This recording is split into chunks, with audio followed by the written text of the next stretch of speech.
So that's out of the way. Right, time now for my second guest, and you're going to love him. He's only 25 years old, you know, and I've got material older than you. Anyway, I'm going to welcome onto stage a very funny young man. I know you're going to love him. Please make him feel welcome here at the Apollo. It's his first time here. Russell Howard!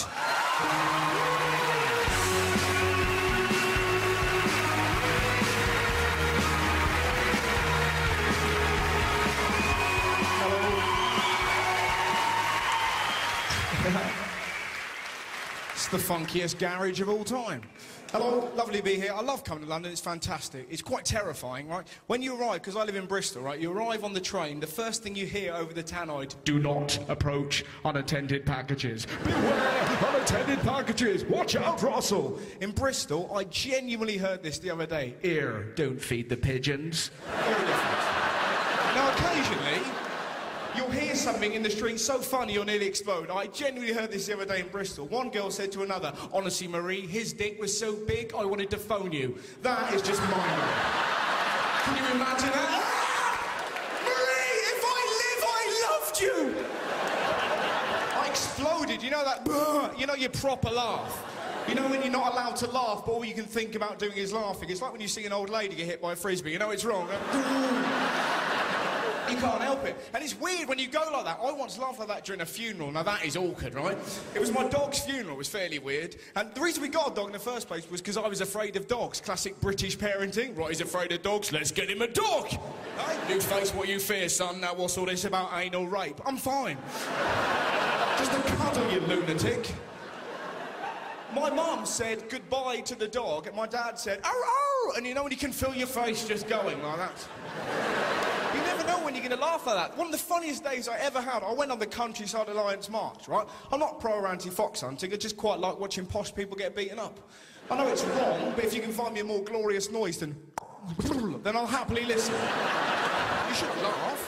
You're essentially laughing at someone who's richer than you getting tonked, but we all have that part of our brain where we find weird stuff like that funny, you know? Do you reckon the Queen of England's ever pulled her bed covers up so that just her head is showing and just gone, Philip, look at me, I'm a stamp? You know? I doubt it. These ridiculous thoughts, you know? It's the same part of your brain that finds the idea of going to an old folks' home dressed as death a little bit amusing, you know? I'd never do that, but I'd giggle if I saw it.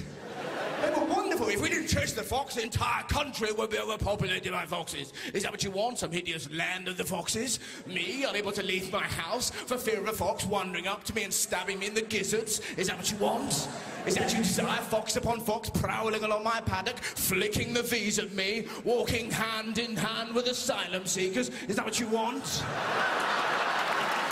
A darkie riding a fox on my property on his way to violate my Mildred. And you're like, whoa, somebody needs to stop reading the Daily Express, you know? Horrible paper. The front cover of the Daily Express may as well be every day. Don't go outside! It's full of queers, blacks and crime. Oh, if only Diana were here. It's a ridiculous paper. Full of bile and hate, you know? And it leads to ignorance. It's the only reason that bloke in Liverpool ripped that Muslim lady's veil off. What a cock. How great would it have been if he'd accidentally picked on a ninja? Wouldn't that have been amazing? Ah, sorry, mate, I thought you was a muzzy. Burberry cap up his arse, the world's a better place.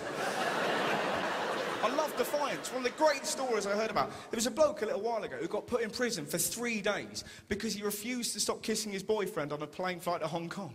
How magnificent is that? You can't help but just picture him dressed entirely in latex. All right, lads? I'm going to make this flight fairly tense for you. Ramon, let's do the bad thing. Do you want to stop doing that, mate? I'll face the stewardess. Whatever. Stop doing that. It's not natural. You're flying. I'll have you put in prison. What with men? Think it through. We need people like that. Heroes, defiant people, you know? And I got mugged once, and I don't know if you've ever been mugged and fought back. I didn't, right? It was so scary. I was in Brighton. This bloke pushed me against the wall, went, give us all your money. I ain't got any money. I genuinely called for my mum. How pathetic is that? Mum, as if my mum's going, oh, Russell's in trouble. I don't know what that is. Apparently my mum's a meerkat all of a sudden. Right. I went and I told my little brother about getting mugged. Did he care? No. It was sort of a... What happened, Russ? A little bit of wee come out. He got really angry.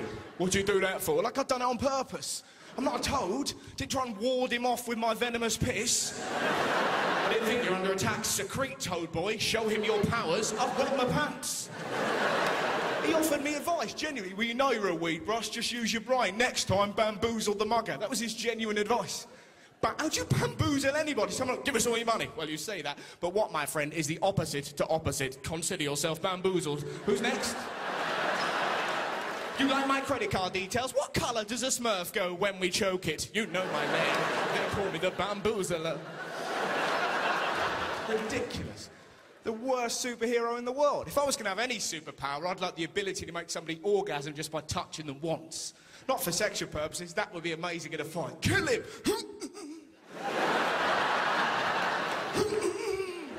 Kill him, Steve, I'm trying to, but I'm too horny. He's made my belly fizz. I haven't got that skill. If I had that skill, I wouldn't be here. Be in the zoo causing a great deal of mischief. Which animal, old lady? The hippo! You got it. I love regular sex. I'm quite confident sexually, but I make mistakes. Do you know what I mean? Has anyone ever tried using food in the bedroom? Has anyone ever? Look at you, we're not telling you. It went really badly. I was like 19, and I read in a magazine like 59 ways to please your lady and using food. So I went and bought, now this is a mistake, I went and bought a 4-pack of Rolo yogurt. And rather than tell my then girlfriend what I had planned, I pretty much waited for her like some hideous yogurt goblin. And I doubt there's anything more terrifying and yet pathetic to come home and find your boyfriend naked holding yogurt. I panicked, and I didn't put a little bit. Honestly, we're both fine with the arrangement. I pretty much covered her, right? Every bit of skin I could find. By the time I'd finished, she looked a bit like Morph. She's no longer my girlfriend, now she's an angry meal. Eat me. Where do you start licking? You can't lick randomly, and then she looks like she's got an illness. So I did foot up to knee. That took me an hour. We're having fun now, aren't we? Having fun. Why aren't I going out with a hobbit?